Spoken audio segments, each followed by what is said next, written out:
जय माता दी दोस्तों, welcome back to my channel. मैं हिमानी पांडे स्वागत करती हूँ आपका अपने नए वीडियो में, क्योंकि ब्लॉग तो ये है ही नहीं। तो दोस्तों, कैसे हैं आप लोग? आशा करती हूँ आप लोग स्वस्थ होंगे और मैं भी सही हूँ। तो दोस्तों, आप सीधी सीधी बात की जाए तो आज मैं जिस मुद्दे पे बात कर रही हूँ वो पूरा उत्तराखंड ही नहीं, पूरा देश में ही उसका चर्चा चल रहा है। देश में ही नहीं, विदेशों में भी उसका चर्चा चल रहा है, क्योंकि हमारे लिए बहुत ही शर्मनाक बात यह है कि अभी रिसेंटली कुछ दिन पहले जो हमारे उत्तराखंड की लोक गायिका है, अनीशा रांगड़ नाम है। तो मैंने हालांकि कोई गाने वाने सुने नहीं है उनके, लेकिन जो भी गायक है हमारे उत्तराखंड की, तो उनकी सगाई में कुछ लोगों ने कुछ उनके लिए कुछ कमेंट कर लिए थे। कुछ गलत कमेंट नहीं थे, ऐसा सुनाई दे रहा है कि कोई गलत कमेंट नहीं थे, कुछ मेम्स वगैरह बनाए थे। तो जो भी कोई पॉपुलर लोग होते हैं उन पे मेम्स वगैरह बनते हैं, और अगर किसी को इन चीज़ों में आपत्ति होती है तो उन लोगों को, जिस पर्सन ने गलत कमेंट किया है, जो भी किया है, उसको पर्सनल टैग करके बोलना चाहिए था। तो इसमें आजकल ये चीज़ें इतनी ज़्यादा वो हो रही हैं कि मतलब इतना दुख हुआ मुझे भी इस चीज़ को सुन के, क्योंकि मैंने खुद अनीशा रांगड़ की जो मम्मी हैं उनके जो बयान थे वो मैंने सुना, तो मुझे बहुत ही ज़्यादा बुरा लगा। हालांकि उस वक्त लंच टाइम हो रहा था, दिन का टाइम, मैं लंच पे गई हुई थी, तो मैंने थोड़ी देर के लिए फ़ोन ऑन किया तो उसमें उनका उसमें बयान आया है, बहुत शर्मनाक बयान है और कहीं से भी माफ़ी के लायक नहीं है। क्योंकि वो एक माफ़ी वाला वीडियो उन्होंने भेजा उसके बाद, तो माफ़ी के लायक कहीं पे भी नहीं है दोस्तों। क्योंकि देखिए, हर घर से एक ना एक इंसान होटल लाइन में होता ही होता है, और खुद मेरे घर से, मेरे परिवार से मेरे जीजा जी हैं, वो होटल लाइन में हैं, और वो कितना उनका संघर्ष रहता है, डे और नाइट की ड्यूटी उन लोगों की रहती है। और मेरी सिस्टर ने किस प्रकार से अपने बच्चों को पढ़ाया है, कितनी मेहनत मेरी दीदी ने की है, हमने इस चीज़ को देखा हुआ है। उनको टाइम नहीं मिलता अपने बच्चों के लिए। और मेरा क्लासमेट है एक लड़का, वो यहाँ से चाइना में रहता है, बाहर रहता है, विदेश रहता है, और 5-5, 6-6 साल में घर आता है।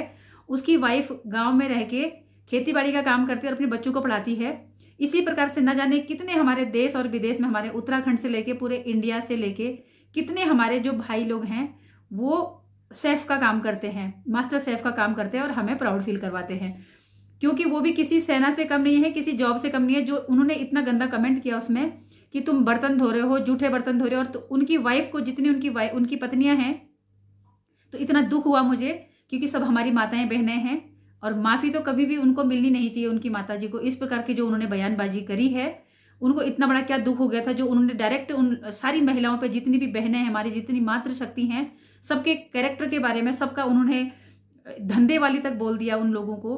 तो कहने का मतलब ये है कि अगर कोई अपने बच्चों को पढ़ाने के लिए ऋषिकेश में गया है, तो वो ऋषिकेश की तमाम जितनी महिलाएं हैं, सभी महिलाओं को टारगेट करके बोल रही हैं। तो ये सिर्फ ऋषिकेश की महिलाओं को नहीं बोला उन्होंने हर घर की महिलाओं को ये बोला है। क्योंकि उन्होंने ये मुजफ्फरनगर की बात वो करने लग जाती हैं, जिसका कहीं कोई लेना देना ही नहीं है। तो मेरा कहने का मतलब ये है कि बहुत ही ज़्यादा दुख हुआ, और किसी भी प्रकार से ये माफ़ी के लायक नहीं है। क्योंकि उन्होंने हर बहन को, जो भी जिनके पति बाहर रहते हैं होटल लाइन में, जितने भी होटल लाइन के जितने भी हमारे भाई लोग हैं, उन सबको उन्होंने टारगेट किया है। और उनके जो शब्द थे, इतने निंदनीय शब्द हैं उनके, उन शब्दों की जितनी निंदा करो, जितनी घोर निंदा करो, वो कम ही है। तो दोस्तों, मुझे इतना दुख हुआ, अभी रात के 8:45 हो रहे हैं, तो मुझसे रहा नहीं गया। तो मैंने सोचा कि क्योंकि हमारी फैमिली वाले, पूरा हमारा ही फैमिली है, उत्तराखंड देवभूमि हमारी पूरा परिवार है, जिन जिन लोगों को भी इतना गंदा शब्द बोला गया, बहुत ही निंदनीय शब्द बोला गया है, उन पे कार्रवाई होनी चाहिए।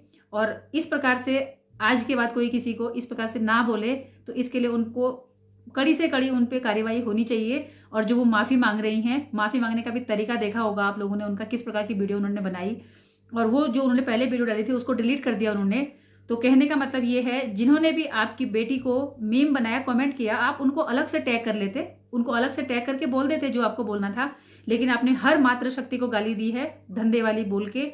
आपने हर मातृशक्ति को ये बोला हुआ है, जितनी भी होटल लाइन में जिनकी वाइफ लोग हैं, जो इतना संघर्ष करके अपने बच्चों को पढ़ा रही हैं, चाहे कोई ऋषिकेश में होगा, चाहे कोई हल्द्वानी में होगा, चाहे कोई पौड़ी में है, चाहे कोई श्रीनगर में है, कोई कहीं भी है, वो विदेशों में रह रहे हैं, वो अपने बच्चों का शक्ल देखने के लिए तरसते हैं। ठीक है, मैं अपने चाइना के बारे में बताया था आपको कि वो कितने सालों बाद, 6 सालों बाद घर आया। उसकी वाइफ से हमारी खुद बात होती है कि कितना संघर्ष वो करती है। मैं खुद अपने परिवार की बात बोलूं, मेरे जिया जी कम से कम 20-22 साल से होटल लाइन में हैं, तो उनकी वाइफ ने कितना संघर्ष किया अपने बच्चों को पढ़ाने के लिए। तो आपने किस प्रकार से कितनी गंदी भाषा का इस्तेमाल किया है। तो दोस्तों, जितना भी हो सकता है इस पे कड़ी से कड़ी कार्रवाई होनी चाहिए, और सब एकता के साथ में बोलेंगे कि इसको नहीं छोड़ना है, बिल्कुल भी नहीं। ये जो इनकी अनीसा रांगड़ की माता जी हैं, वो सॉरी बोलने से उन महिलाओं का जो मान सम्मान तुमने खराब किया है वो वापस नहीं आ सकता है। उन भाइयों का मान सम्मान तुम नहीं लौटा सकती हो जो तुमने अपने जुबान से बोला हुआ है। तो उनके मान और सम्मान के लिए तुमने जो चीजें बोली हैं उसके लिए तुम पे कड़ी से कड़ी कार्रवाई की जानी चाहिए, ये मैं भी बोल रही हूँ। और कभी भी किसी के साथ भी बात करनी है तो आपकी जो लड़की आज की डेट में जो गायक बनी हुई है, तो सभी लोगों ने उसको सपोर्ट किया होगा तब जाके वो आगे पहुंची है। वो ऐसे ही पैदा नहीं हुई थी, कोई कलाकार बन के पैदा नहीं होता है। तो सभी लोगों के सपोर्ट से वो आगे बढ़ी है जहां पे भी वो आज है। तो इस चीज की मैं बहुत कड़ी से, अपने शब्दों में बहुत कड़ी निंदा करती हूँ कि उनकी माताजी ने जो भी बोला हमारी मातृशक्ति के लिए, हमारी बहनों के लिए, बहुत ही गलत शब्द का इस्तेमाल किया, अभद्रता उन्होंने दिखाई है जो बिल्कुल भी माफी के लायक नहीं है। तो ये आप एक बार ये बता दीजिए कि मुजफ्फरनगर का उनसे क्या लेना देना था। ये तुमने जो उनको धंधे वाली बोल के उनको इतना गंदे गंदे शब्दों में तुम लोगों ने उनकी निंदा करी है, तो उन शब्दों का आपको बताना पड़ेगा कि आपने कैसे बोला। और ये माफी वाला जो वीडियो है ये बिल्कुल भी इसको कोई एक्सेप्ट नहीं करेगा, क्योंकि तुमने उनके मान और सम्मान का जो हनन किया है, उनके मान सम्मान को आपने ठेस पहुंचाया है, तो आप उसको वापस नहीं ला सकती हैं। इस पे कड़ी से कड़ी कार्रवाई जरूर होनी चाहिए। तो दोस्तों इस वीडियो को आप इतना ज्यादा शेयर करना कि इसकी माँ तक जरूर ये वीडियो पहुंचे कि किसी के घर पे हमला करने से पहले, किसी के घर की महिलाओं पे हमला करने से पहले खुद तुम एक महिला हो, एक माँ हो, और माँ के नाम पे तुम इस तरह से बात कर रही हो। तुम्हारी बेटी को एक मीम बनाया, तुमने दूसरे की बहू बेटियों को अनाप शनाप कह दिया। तो इस प्रकार की बातें अगर जो कोई करता है तो वो बिल्कुल निंदा के काबिल है और इन पे कड़ी से कड़ी कार्रवाई होनी चाहिए। तो दोस्तों आज का तो मेरा ब्लॉग था नहीं, और मुझसे अभी शाम के टाइम पे मैं जब घर आई उसके बाद थोड़ा काम धंधा हो जाता है, तो मैंने सोचा कि ये बहुत ही जो हमारे उत्तराखंड में, हमारे देश में, देश से विदेश तक में जितने हमारे भाई बहन लोग रहते हैं, सबके लिए बहुत ही शर्मनाक बात है। तो इस पे कड़ी कार्रवाई होनी चाहिए। तो दोस्तों मैं इतना ही बोलूंगी, और इस पे कड़ी से कड़ी सजा होनी चाहिए और कार्रवाई जरूर होनी चाहिए। जिस प्रकार से उसने हर जितनी महिलाएं हैं, जिनके हस्बैंड लोग सब होटल लाइन में हैं, सबको उन्होंने इतने गंदे शब्दों का इस्तेमाल किया है, ठीक है, ये बिल्कुल माफी के लायक नहीं है। मान सम्मान बहुत बड़ी चीज होती है, और कैसे कैसे करके वो लोग अपने बच्चों को पढ़ा रहे हैं। अकेली महिला जो होती है, वो अकेली महिला दोनों पेरेंट्स का काम करती है, पिता का काम भी वही रोल निभाती है और माँ का रोल भी वही निभाती है। तो तुमने इस प्रकार से तुमने किसको देख लिया कि जो ऋषिकेश में तुम ऋषिकेश को टारगेट कर रहे हो, महिलाओं को टारगेट कर रही हो। तो दोस्तों इनको बिल्कुल भी माफी नहीं होनी चाहिए और बहुत ही शर्मनाक बात है। तो इन्हीं शब्दों के साथ में मैं अपने शब्दों को विराम देती हूँ।